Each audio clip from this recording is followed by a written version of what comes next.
Marjory Barlow trained with FM Alexander in 1933. To listen to her talking here, you can see the light in her eyes, the charm in her smile. Even if you don't listen to a word, she emanates a kind of poise rarely seen. At what point in your life did you actually start to train teachers? To actually train them? 1950. Up to that time, Alexander had been the only person training teachers. And I had two pupils who I knew were destined to become Alexander teachers. They were both professors at the Royal College of Music, which was just behind where I work. And they couldn't possibly have got up to Victoria, but they could always spare a couple, 3 hours just to pop up the steps and come to me. And at that time, I heard that Alexander wasn't actually going into the class all that much, and that Walter Carrington was really doing a great deal of the work. And as I had been FM's assistant when Walter was in the training course, it didn't make much sense, really. So we talked it over and decided we would start our own. That's how it started. And how many teachers, not exactly number, but would you say you and Dr. Barlow have trained? Well, I don't know the exact number. I've never counted, but it was between 1950 and 1980, or 81, really. And I never had more than 7 in the class. And it was pretty continuous throughout those 30 years. And what have you found to be the most difficult thing for a person training to be a teacher to learn about the work? The whole idea of a training course to me is teaching people to really know how to work on themselves, to get those experiences which can't come from wonderful teachers' hands, of actually making your own new experiences with what happens when you work on yourself. Otherwise, they haven't got anything to teach their pupils about how to work on themselves. So a lot of the time is spent working on yourself, just as it was with FM's class. You said yesterday that FM did not have great hands, that he had a great brain, and that he had... Did I miss that? Did I get it wrong? Yes, he had wonderful... I thought you said that was not his greatest thing, that his brain and his powers of observation were... No. His hands were absolutely fantastic. He could hardly touch you and totally transform everything. Oh no. Isn't it terrifying, that people can not hear what you're saying, or hear the opposite of what you're saying? Really, one should never open one's mouth. It's funny, Politicians learn that. I've always refused to have anything to do with the media. I won't give interviews, I won't do anything like this. This is a special occasion. Well, we won't get it wrong this time. But the first time this year I did it for the Daily Mail, because everybody pressured me rather, all the people I trusted, and you should see what came out. None of my pearls of wisdom, just a lot of awful gossip and getting it wrong too. Well, how important do you think hands are to a teacher? I think they're very, very important. And I think if the person has really worked very hard on themselves, that delicate craftsmanship, I think is the word, is terribly important, because you can put people awfully wrong by giving them a wrong stimulus. But I don't think it's the main thing in teaching. I think the main thing in teaching is really insisting that the person works themselves. You see, this isn't something really that you get from the outside. I always go back to FM. What happened with him? There he was with a problem. What did he do? What was the method he used to get from A, where his problem was, to the solution?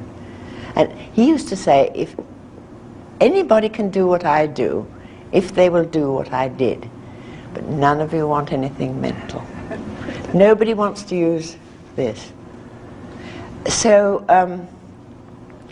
there are many things that are important about the hands. Very important how you put your hands on. But you've got to be watching yourself all the time. This is the important thing. But another thing that's frightfully important is how you take them off. It's almost as important how you take your hands off. You're giving somebody the directions, and then you get an idea you're going to go somewhere else in the body, and the whole nervous system judders like that. How would you talk about what Alexander called direction?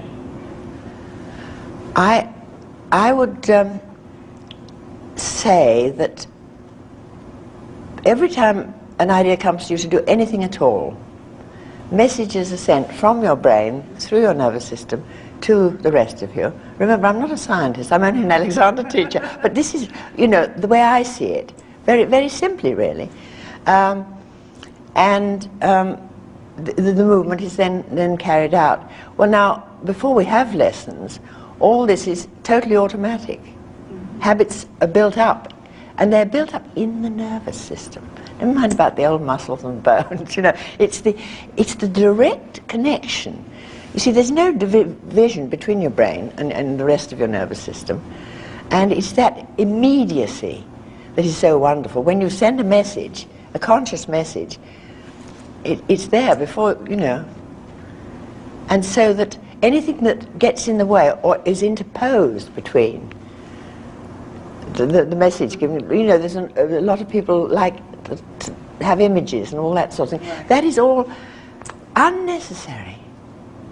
So when you say that we interfere with ourselves, you're speaking of that neural response that takes place between the brain and the rest of the body, and how we interfere with the, should I say, the purity of it, or the cleanliness of it, or Well, the directness of it? Maybe? Yes, you see, when the stimulus comes, I mean, this really brings us back to inhibition, doesn't it? This is the keystone of the whole Alexander technique. You see, he couldn't get anywhere. He went up every avenue that he could think of, and it wasn't until he realized that every time that stimulus came to speak, back went his head. And he tried everything, you see, from putting it forward to, you know, everything he could think of. But one day he saw that it was his response, his automatic, habitual response to the stimulus, that was the trouble. It was so quick. So he realized that his first bit of work was to, when the stimulus came, say no to it. Not say no to the stimulus, and this is very important, but to say no to the first reaction to that idea. What happened at first? It was a habitual thing, you see. But if you say no, there's the stimulus, there's the response. If you don't say no, it's like that. It's habitual. It's perpetual motion, you know, just like an automaton. We're a lot of robots, really. But when this stimulus comes, you don't allow that response to happen, there's a little bit of space between the two. A place of freedom there. The only freedom we'll ever have in this world, I think. You know, people talk about freedom in a big way, but if that happens, if you can refuse to respond to the stimulus, you have three choices. Either you can decide to allow your habitual response to happen because it's the most appropriate for the situation you're in, or you can decide to make a conscious new response, or, best of all, you can decide to do nothing, you know, if that's appropriate. But it gives you the chance to respond appropriately to this moment. Would you say that FM was an extraordinarily patient man to have experimented with himself in this way to come up with this? I simply can't believe it, you know. It is the most fantastic story. I think that he was a very passionate, very tempestuous man. I mean, in his initial state, very not bad-tempered, but very quick-tempered. And my mother used to say that, you know, if he saw someone ill-treating an animal or something like that, anything like that, he literally saw red, and they were afraid he was going to murder somebody one day. You know, I mean, it was really so quick. And I mean, this is his initial endowment, really. But before I started going to Ashley Place to have lessons, my mother warned me. She said, "You'll be in tears every day." Only once, but it wasn't FM who did it. And this was the fantastic change, you see. And of course, it was very important for him to apply the work to these terrifically quick, deep emotional responses. And in a way, that was why the work appealed to me when I first read Constructive Conscious Control, that it was possible, A, to become more aware, to reach perhaps a level of awareness that was a little bit better than the one I'd got, and also to not to be so subject to these emotional swings, really. You know, I was like a pendulum. And that's in the family, it seems. Well, I suppose it must be yes, I suppose it must be in. Well, you are one of the few teachers that I have ever read things that you have written which talk about the emotions and the spirit relative to the ideas of conscious control. Yes. And I wonder if that comes out of your personality, or the fact that Alexander himself was also interested in that, and we don't hear that much about that aspect of his work. Well, I'm glad you've asked me that, because it's very difficult to define what a religious person is. One thing he was not was dogmatic. If he was asked about religion, see, people love to pin FM down to get his opinion on this, that, or the other. And they would ask him direct questions like, what do you believe, FM? And he used to say, I believe everything and I believe nothing. He would not, what's the word I want, pontificate on subjects that were not his special province. He had his own way, his own beliefs, his own relationship with the universe. It sounds a bit silly, really, but he had a sense, I'm sure, of being of the universe being a rather intelligent place. You know, that he had a great sense of purpose, and in his whole life, really, and he had a very, very strict religious upbringing. Church on Sundays 3 times a day. Sunday school in the afternoon, yes, all the children, there were 8 of them, you know. I mean, there was a big age gap between the first and the last. But my mother told me this, of course. And he was a very religious boy and young man. But he had a younger brother who had meningitis, got meningitis, and screamed. And of course they were out in, you know, very far from doctors. Nobody could do anything. And FM prayed and prayed, and the baby died. And this made him think again. This really brought him up short, you know. So that, well, to me, he was the most religious person in the real sense of anybody I've ever met. And he was so inspiring. He really could lift you, you know, if you were in a bad state. He could, just by talking to him somehow, and talking about the work, you know, suddenly you were up there, and, you know, rather like Bach's music, and you saw it all made sense. And in your own further work on yourself and your own studies, you have made some connections between this work and some of the, what I would call very practical Eastern spiritual philosophies. And I find that unusual, and I'm glad to have access to that, because there are many teachers who do not consider this only something that applies to the body and mind, but that the spirit and emotions can be affected as well. Well, of course. It's the whole person, isn't it?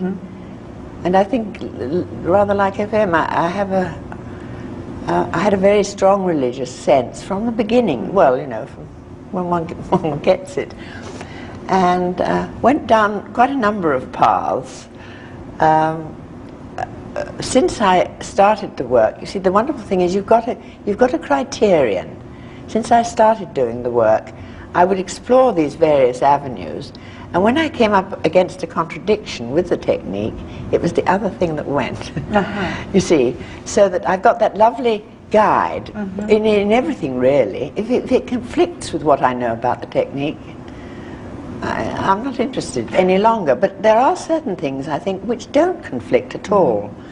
And I don't allow these things that I pursue for my own personal development to come into my teaching, except indirectly, of course. One can't help saying what one believes. But I certainly wouldn't approve of any kind of admixture of I do think the battle is to keep the Alexander teaching pure, By that I don't mean that people can't develop their own ideas, but our job is to teach the technique. But when it becomes a bit of Tai Chi and a bit of yoga and a bit of this and a bit of that, you see, there isn't time in a training course for that.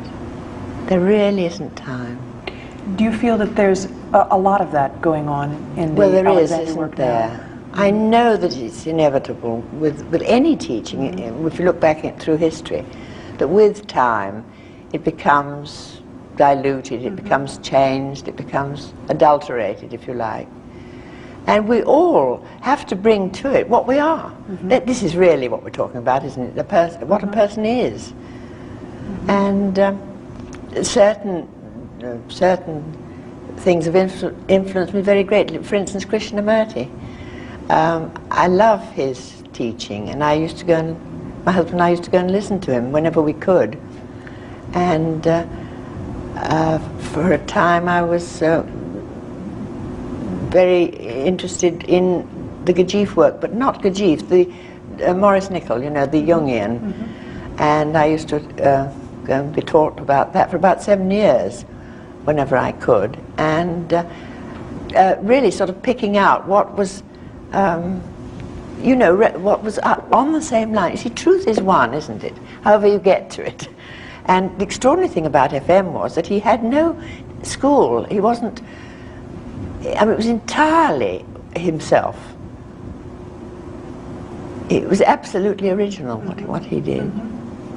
I'm glad to hear you say that all these other things must be kept within the framework of the work as we know it, so that it is able to grow as what it is. When you were training, or let me put it this way, at this time, it's obvious that both men and women have made great contributions to the Alexander work. Yes. And it's marvelous that we don't, in this field, have to worry about equal pay and those kinds of concepts. When you were working in your early training or in your early work, did you encounter any difficulties being a woman doing this work? Not at all. It's never occurred to me when I'm working that there's any such thing as a sex difference. No difference at all. Well, I recall that you mentioned that A.R. said, oh, she's going to run off and get married. Well, yes, he did say to me quite often, you know, we've sweated blood to train you, and all that's going to happen is you're going to go off and get married and give it all up. And of course I did get married, and I didn't. And you didn't give it all up? My mother was funny too. She said to me when I got married, of course when you get married you won't want to go on working. I went on working. Then when I got pregnant with my daughter, well, now, when you have a baby, of course you won't be able to go on working. And then when I did, and then my son arrived. And now you've got 2 children, you can't possibly. But you see, it's so easy. You just fit the pupils in to your baby's routine. And of course you have to cut down. But it's a wonderful life for a woman. If you've got a nice husband who'll give you the freedom to do it, who's also in the work, which is a help, you know. But yes, I would say that you and Dr. Barlow probably are unusual in that sense. How has that been for you, both being in the work together? Well, we've had to work it out. You see, we're very, very different sorts of people, as is obvious. He's got his own contribution. I mean, he's made a wonderful contribution to the work, and it wouldn't be where it is today if he hadn't written books and so on.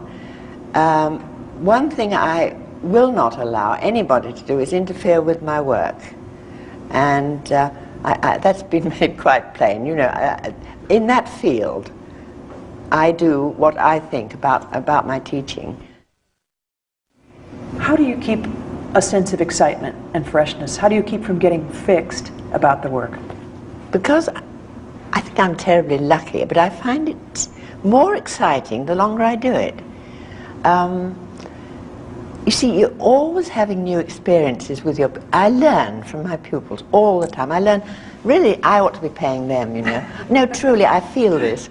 The whole thing is such an exciting adventure. And if you're working on yourself, you're making new experiences, so that it's never the same, you know, even with the same pupil. And that's very interesting, because FM used to say the ideal is if you can approach your pupil every time you give them a lesson as if you'd never seen them before, so that you see them as they are today. You don't bring to this encounter all you know of how they've been in the past. Give them a chance, he used to say, to be what they are today. And this is a very important idea, because if one could treat one's nearest and dearest in this way, you know, not bring to the, when you see them in the morning, everything that's happened in the past 46 years, you know, it gives everybody freedom. It would be lovely. Do you feel that the technique, I shan't say that it's an end in itself, but that as an applied work, well, let me say this, Walter suggested that it's wonderful for people to have another activity to do. Oh, yes. So that they can use the technique actively in something else. Absolutely, it is wonderful, and I think it's very important for teachers to keep on learning new things. For instance, I was 42 when I started to learn the classical guitar, and I mean, I don't play it very well, I admit, but I've had an enormous amount of pleasure out of it, and it was so lovely, lovely to be put back in the position of a pupil. You see, you've got to remember all the time what it's like to be a pupil, how difficult it is, and people forget this. So I love to begin to learn something new and use the technique to apply to it. It's very difficult with a, excuse me, a musical instrument. Yes. Extremely difficult. Was it difficult for FM to be patient after he had spent all this time working on himself and developing his ideas and his own use? Was it difficult for him to be patient with beginners? Well, it had been. Obviously, what my mother told me about, you know, how cross he was going to get with me. But by the time I landed up there, which was 1932, he was never impatient with me, or with anybody I saw him teaching. He realized, you see, I mean, he really knew and remembered how difficult it is. And he used to say to me sometimes, you know, the people who come here are the salt of the earth. But if they knew what they were going to have to undergo, they wouldn't come. You know, when the first. But then he used to say, well, where else can they go? Indeed. Do you look forward to further developments in this work, either for yourself or through students that you have trained? Where do you see the Alexander technique headed? I look forward to it developing in many, many different ways. FM used to say, we're only on the fringe of this thing, only on the fringe. We've got so much more to learn, and it will develop in all sorts of directions and be applied to all sorts of different things. But the danger is that the real basis of it will get lost. And he said, he continually used to say to us, stick to principle. If you stick to principle, if you use the basic thing that I used to get from where I was to where I wanted to be, you can't go wrong. And people have so many different talents and gifts and directions in which they want to go, and given that basic fidelity, I think is the word, to that thing, you can't go wrong. It's when they throw away the baby with the bathwater. And this is what worries me about the technique and certain developments, that I did read somewhere that it was old-fashioned to give orders. Don't you love it? You know, they'd improved on that. But, oh dear. I always go back to FM, what did he do? I say to my students, if you're in doubt, go back to what he did. That's what we've got to do. How do you think that we can prevent this either watering down or unfaithfulness We can't. to the principle? We can't. We can only look after ourselves. We've only got one field to plough, and that's this one. I believe, however, that this International Congress and the presence of yourself and Dr. Barlow and the other master teachers will do a great deal to influence younger teachers who have had no exposure to all your work, and perhaps give them a desire to really get to the principle? Approfondir les choses, for which there is no translation into English except get to the bottom of it, which is very ugly. Yes. Yes, well, time will tell, won't it? What do you feel has been your major contribution to the technique through your training of teachers, or your writings, or your work generally? Never thought about it, really. I don't know. Well, you certainly have made a contribution and are making one still. Well, I've had such fun doing it, you know. Yeah, it's not a question that's ever come into my head, really. You know, Bill's the writer, Bill's the one who lectures and is interviewed, because I've always tried to avoid. All I've ever wanted is to be left alone, in peace, not to be interfered with, to work quietly with somebody who's prepared to come and spend half an hour with me in my room. And that's all I've ever asked of life since I started the technique. You see, so it isn't quite like that, is it? No. What has been my contribution? I haven't the least idea, or even if there's been one. Oh, there's no doubt. But, well, no. The great thing is, you see, that it's enabled me to live my life, I hope, improving in the sense that what I'm interested in is, and what I've always been interested in, is knowing what I'm doing. Thinking. Think about that for a minute. Thinking what you are doing. You know, these phrases come and go. They're in the sort of language, and we never think what they mean. Thinking what you are doing. I like to say thinking how you are doing. That's the other one. But you see, thinking in activity was such an important idea to FM. And you see, he used to call it a means of learning to control human reaction. And his idea was that you could bring the body and the mind and the whole organism, the whole person, into a unity. You see? And this thinking and activity, is this different from what we normally associate with the word thinking? Oh, yes. Well, it's a very special quality, isn't it? It's not... You see, words are so difficult, aren't they? Because, as FM used to say, any word I use has got barnacles on it. You know, everybody brings their their past experience of that word.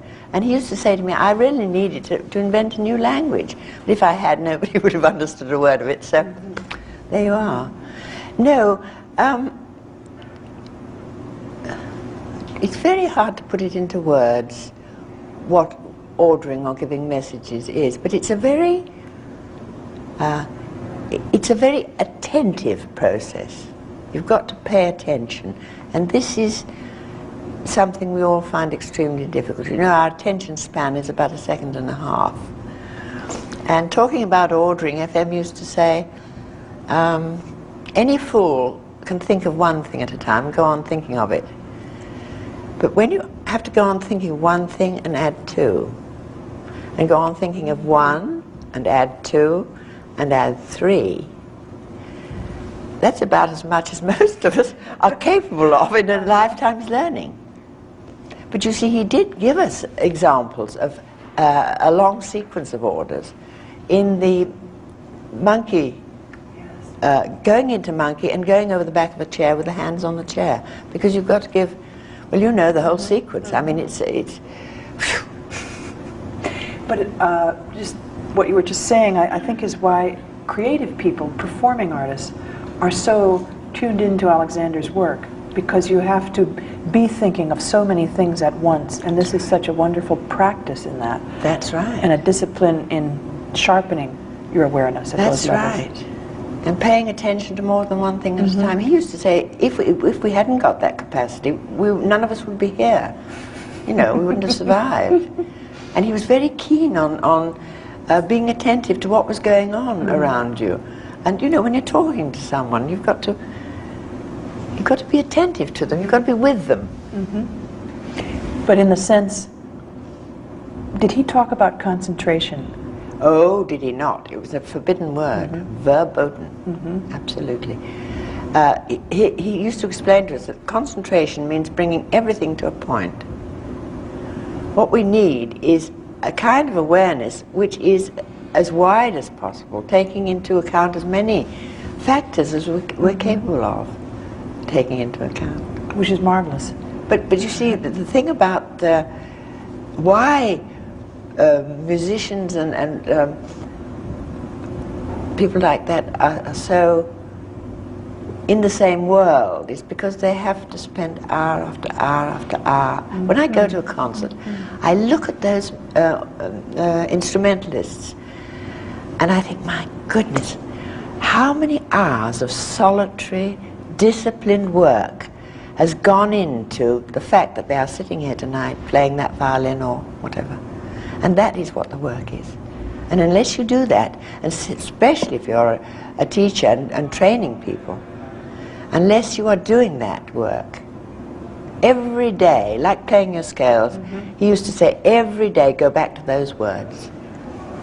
I want to thank you for your words and tell you how grateful again and honored we all are to have you here. Thank you very much indeed.